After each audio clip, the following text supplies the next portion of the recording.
that's why I'm asking, who really, I mean, I saw some reporters here yesterday, one of the editors from the wartime, he came and hugged me here.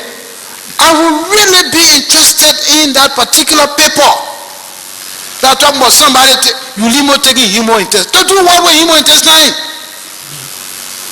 Where do grotesque stories come from? We know the propaganda base that was in Monrovia here. Human beings being killed here, there. When you ask them to follow up, they can't give you the real source. So I would really be happy to see that reporter in the newspaper in town here, in your custody, Master. Okay. You know? And let me tell you something about the BBC. When it was being reported that later on, after Mrs. Salif had gone on the air and talked on the BBC about her wish that the mansion comes down, and for which she was courageous enough during the past election to admit and apologize to the Liberian people, and we all accepted it, and she became president. Do you know that that was being debated, that she never said it? I said, oh, I thought she said it. As a journalist, I've always been curious. I called BBC. One day I called BBC. I said, I know you got your archives of tapes, etc. I want to know, did Mrs. Salif actually go on the air to talk about the bringing down the executive mansion, rebuilding it, etc.? Then the lady, Elizabeth Ohini, she said, give me a few minutes. I said, you can take an hour. She came back to me, she said, Mrs. Salif, we have no record here to say that she ever said that on the BBC. I was satisfied with that. I said, these are organized people, they are professional people, they got all their records, etc. So I was shocked when Mrs. Salif came and said, I said it. Whole BBC. What was that for?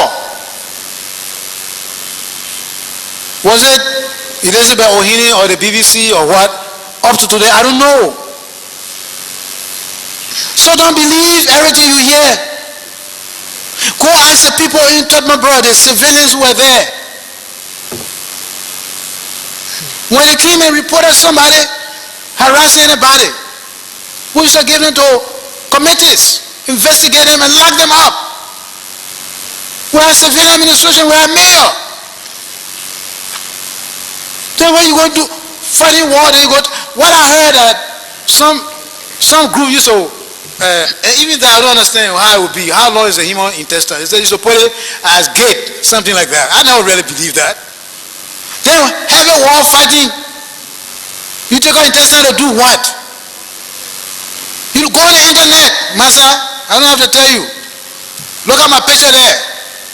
All kinds of things. Even one report I went to the State Department, that was the fun part of it. The report said, I can eat human being. Human being? So I waited one day for the former ambassador in Liberia, William Twadell. I heard that he was coming to Washington, D.C. So I waited. As soon as he came, I booked an appointment at the State Department. Ambassador Twadell was there. I said, Ambassador, your State Department report said that there are cannibals in Liberia and I'm one of them. He said, well, I'm not aware of that report. I said, but it said State Department and you the ambassador. How you will not be aware? How you will not be aware? So you want to tell me you know all this thing here and you and myself used to eat him up in Bami, eh? You remember the potato green we used to cook? And I tell you that we don't have spoons here and you wash your hand, I wash my hand, and we eat. If I ate it, then you ate it too. Everybody started laughing. Give me 1 second, please. 1 second, Master.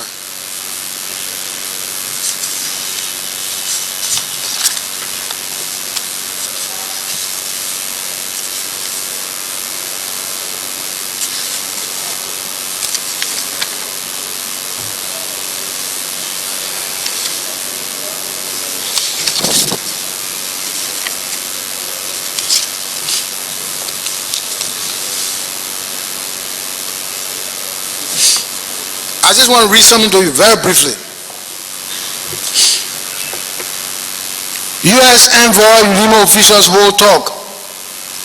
The United States ambassador to Liberia has urged officials of UNIMO to support the ECOWAS peace initiatives so as to make the work easier for ECOWAS to bring peace to the country.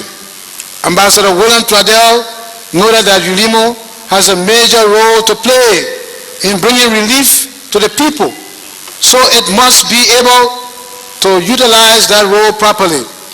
Ambassador Twadell, this is one newspaper, the Inquirer newspaper. Ambassador Twadell told the UNIMO officials when he paid a one-day working visit to UNIMO areas upon invitation of the movement's chairman, Alhaji Kromah, last Thursday. While in Tottenburg, Bomi County, where the movement has its headquarters, the ambassador met with some top brass of the movement, including Alhaji Kromah and Field Commander Joe Harris. The ambassador noted that he did not see